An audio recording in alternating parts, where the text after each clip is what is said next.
getting into this episode of GH, I like the conversation to an extent between Carly and Lulu because I loved how Carly pretty much told Lulu not to judge BOQ because she herself was in a similar situation. You know, getting pregnant when you were a teenager and stuff like that. You were in something similar, so you can't pass judgment on her. Lulu was trifling for even telling Carly BOQ's business. You know what I'm saying? Like about her giving up her child and Dante having a child. Like, why are you running around telling Carly of all people? Like, I understand, she was close to her at one point or whatever, they family, but damn. Like, my thing with Carly was, though, where I disagreed was when she was telling Lulu not to say nothing to Dante about the child. Because, the child is a grown up now and it's going to affect a lot of people's lives.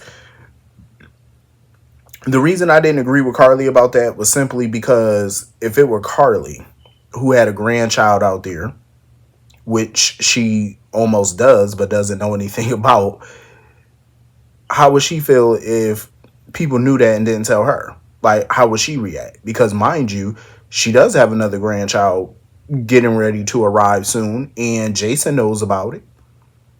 Jason knows whose child that really is, and yet Jason's not telling her. Is she gonna get mad at Jason, or is she gonna be understanding as to why Jason didn't tell her? That's gonna be a good one. You know what I'm saying? Like, you can't give somebody, advice or an opinion on something that you yourself wouldn't follow.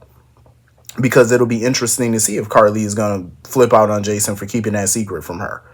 You know what I'm saying? Because how would you feel if somebody did that to you? You're doing the same thing to Sonny and everybody else who don't know that they're related to this boy, or this child.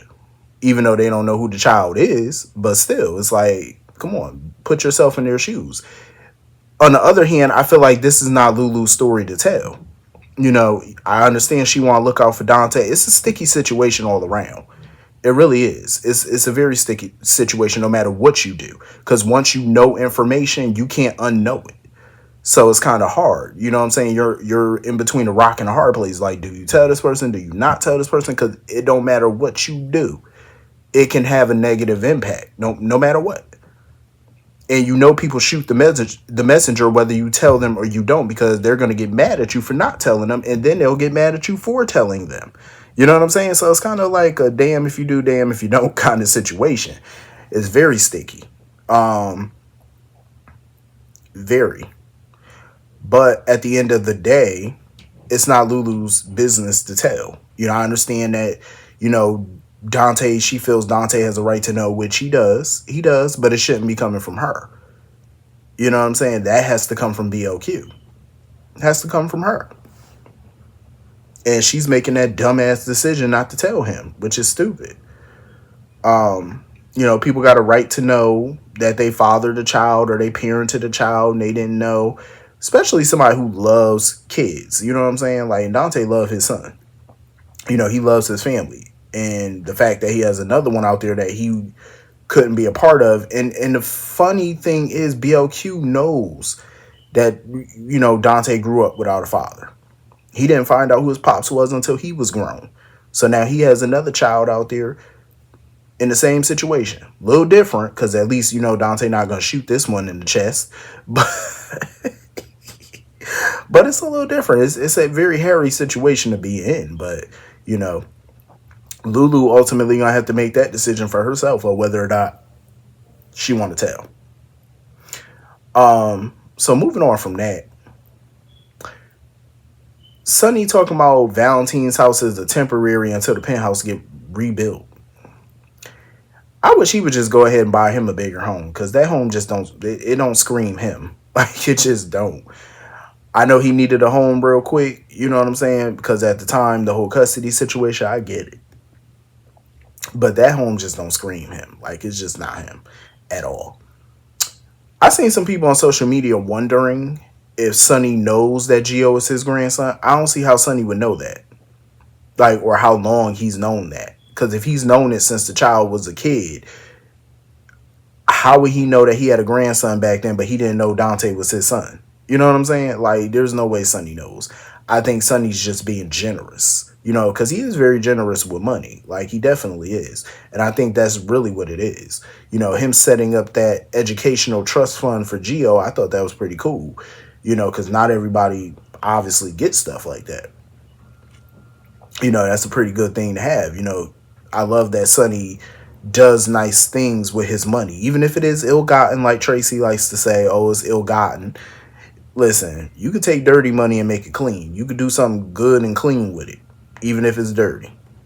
You can. I always love when Sonny and Tracy have scenes together, because the way Tracy be acting towards him be funny as hell. Like, she cannot stand Sonny. I don't blame her, though. I can't say I blame Tracy, because I get irritated every time I see Sonny in the Quartermain house. I get super irritated by it, because if anybody should be banned for life from that house, it definitely should be Sonny. So I could see why Tracy would always get annoyed being around him, unless they're talking about Lucas up there, but I get it. Because, you know, Tracy just wanted to keep Sonny away from Geo, because she felt like every child that has come in Sonny's, you know, orbit has, you know, lived to regret it. You know, lived to regret being around him. And as much as, you know, Sonny got pissed off at what Tracy was saying, he started to think maybe it is true, you know, because even he was asking Lois, like, should I stay away from Geo? You know, because people that come around Sonny, not even just kids, but just people in general, adults, you know, they tend to, you know, take a bullet because of his ass at some point or another. I can see why he would think, like, maybe I should step back or whatever. But it's not like he's around Geo every single day. You know what I'm saying? It's not like his enemies know his connection to the boy, you know, or the fact that they know each other. So I don't see why that should be a big deal. You know, Tracy just like to push people buttons, honestly. But, you know, Dante brought up a good point, too, because Tracy was sitting there talking about how, oh, the Quartermains could take care of Geo's education and stuff like that. But Dante made a good point. He was like, well, shit, Sonny, he helps pay for Rocco's stuff, for his education and all that type of stuff. You know, and Dante don't bitch about it. I don't see why he would. You know what I'm saying? Because he know that Sonny not using dirty money. Sonny does have legal money, you know, from legit sources. And, you know, Dante's not one to deny his father, you know, the right to help his grandson out. I respect it.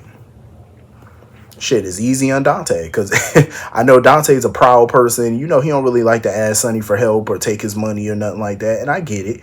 But if I had a rich ass father, even if he was into illegal shit, if I had a rich pappy, you damn Skippy, I'm taking some money. Are you not? Like, come on now, you're crazy. Hell yeah, I'm gonna ask for some ducats. Damn right. I mean, I wouldn't be that one to ask every day or nothing like that, but, you know, if I need a little boost or something like that, I'll swallow my pride and go ask. Shit, everybody need a little help. I don't blame Dante. Shoot, I'll be taking some of that money too. Come on with it. Give me a couple grand. Why not? Fuck it. 2 tears in a bucket. I'll be taking that money.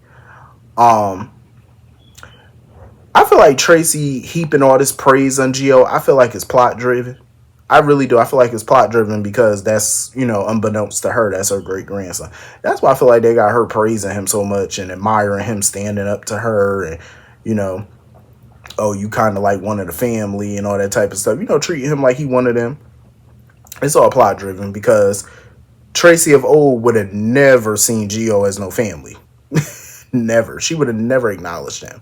She had people in her family who are biologically and legally a part of her family, and she still couldn't stand their ass. Like, look at Sky, look at Emily, Jason for years. You know, she just now being all sweet to him. Took a long time for her to get to this point with Jason. You know what I'm saying? AJ, she treated all of them like just straight gum underneath her shoe for so long. You know, so for her to instantly consider Geo a part of the family, that's definitely plot driven. Definitely. Can't tell me no different. Because Tracy would have never been this kind to him.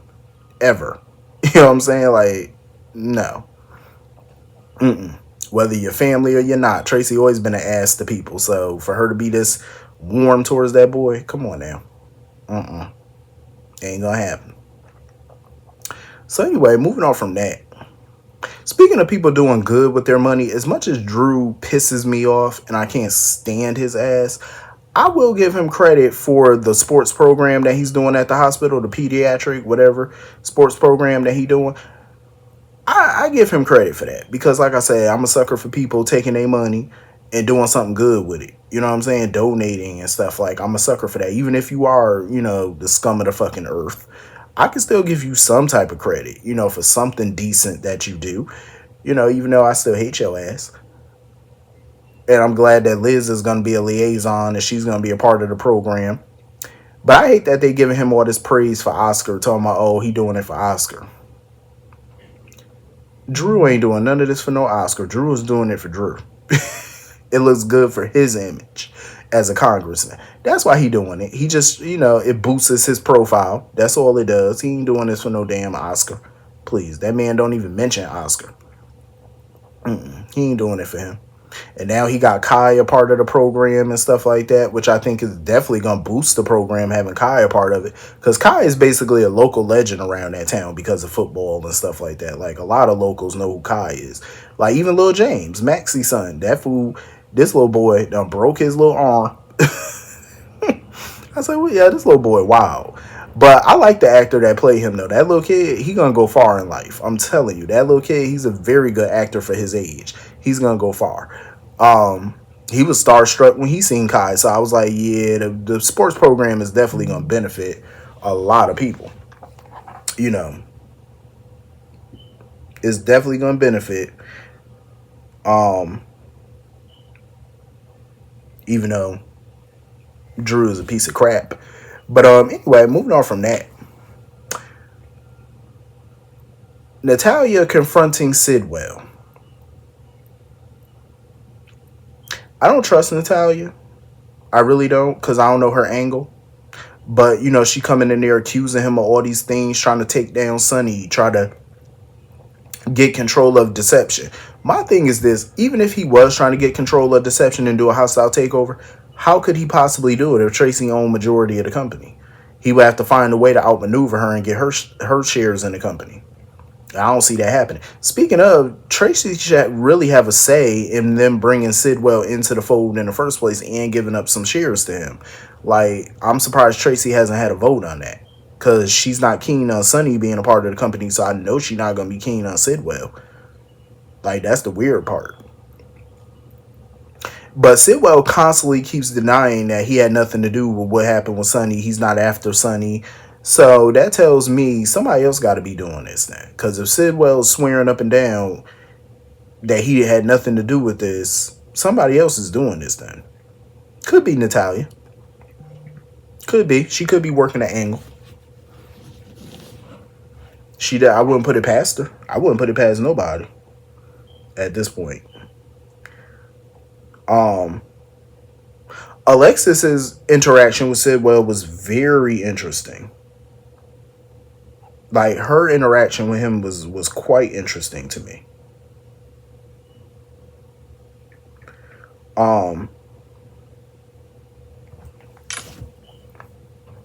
Like, a part of me is starting to feel Sidwell, he could be a Casanine. Because this fool pulled out the dagger. He showed Alexis a dagger. And I'm like, I know that's not the same dagger I think it is that Helena used to kill Alexis' mother. I'm confused, though, because when Helena died, she gave Alexis the dagger. Alexis took the dagger, so what did she do with it? How the hell did it end up back at Windermere, of all places? I thought Alexis kept it. Did she leave it at Windermere one day? Because I know Julian tried to use that same dagger on her. I forgot what happened to the dagger after Julian tried to slit her throat with it. I always thought she kept the damn thing. How did it end up back in Windermere, of all places? That's the weird part. But I wouldn't be surprised if he's some secret Cassadine, like he a cousin or something like that. I wouldn't be shocked. Them Cassadines done humped all around. So I wouldn't be surprised. That wouldn't surprise me in the slightest. Moving on from that. I'm glad Rick got with Portia because she gonna need some help. And Rick pretty much told her that, listen, lay low. He told her basically the same thing Ava told her. Stall Drew. Make Drew think he winning. Make him think that you're playing along with him, that you're going to play ball. You're going to do what he want. Just string his ass along. Basically until Rick could come up with a legal solution for her to get out from under this mess. and to also keep it from Curtis. She need to just tell Curtis. Like, I'm tired of hearing her say, I'm so scared that Curtis might leave. Listen, Curtis has done plenty of shit too and kept her in the dark about some stuff. Has he told Portia about them poker games that he allowed from Miss Wu? I still don't think Portia knows about that. So he can't sit there and lecture somebody on secrets and lies when he has done some secrets and lies his damn self. You know what I'm saying? If he want to leave her over that, then I say good riddance. Now ain't the time for all that mess. You need to, tell him so he could figure out a way to get you up out of this and stop Drew's blackmail, stop Brad's blackmail. You know what I mean? Like, at some point, you're going to have to get up out of this. That's not sustainable to sit there and keep letting fools blackmail your ass. That ain't a good look. But anyway, that was pretty much the whole episode. Hit the comment section. Let me know what you all thought. I will see you all later. Peace.